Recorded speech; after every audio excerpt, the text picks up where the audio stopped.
د هلمند د کجکي بند په اړه ډیر بد خبر دا چې دا خبر څه دی پوره جزئیات هم دلته راسره وګورئ. سلام ستړي مه شئ، وخت مو بخیر. هلمند کې د کجکي کاسې نه ډکېدل د طالب چارواکو له امله دي. د هلمند یو شمېر اوسیدونکي وایي د کجکي برېښنا بند کاسې ته د لارې په اوږدو کې پر شته سیند چې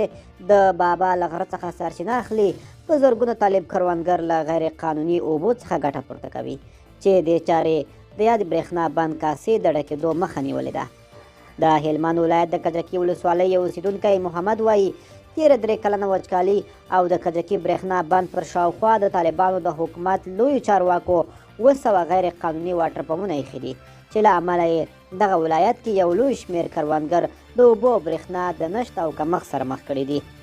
نوموړی وایي لویه ستونزه د هغه طالب چارواکو غیر قانوني واټر پمپونه رامنځته کړي ان تر دې یا د غیر قانوني چارې د څښاک پاکو اوبو ته د ولسي خلکو هم لاسرسی محدود کړی دی. هغه زیاتوي د ټول هلمند په کچه هغه کرنیزې ځمکې چې د کجکي برېښنا بند څخه خړوبېږي زیات شمېر د طالب چارواکو دي. دغه راز د یادې ولسوالۍ اوسیدونکي عبدالقیوم وایي یو خوا اوبه هم په کافي اندازه نشته او بل هغه کومې اوبه د کجکي برېښنا بند کې تم کېږي هغه ډېرې کمې دي، نو ځکه مخکې به دلته کروندګرو بې نوبته اوبه پر خپلو ځمکو لګولې، اوس د څښاک پاکو اوبو له کښت سره مخ دي. نوموړی وایي که څه هم د کجکي بند په نږدې فاصله کې زیاته برخه کرنیزې ځمکې او استوګنځي کورونه د طالب چارواکو دي، خو بیا هم د اوبو کموالي له بېلابېلو کرنیزو ننګونو سره مخ دي.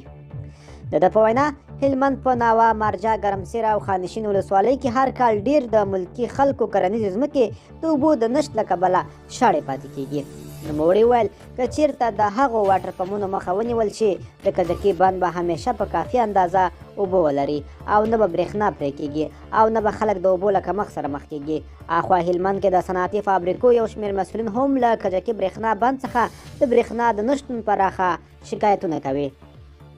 په لښکرګاه کې د پنبې د پروسس د یو فابریکې مسؤل قدرت الله وایي ډېری وخت د کجکي د برېښنا د نشتون له امله اړ دی چې له ډیزلي برېښنا څخه ګټه پورته کړي چې په وینا یې د ډیزلو لوړې بیې له کبله د ګټې پر ځای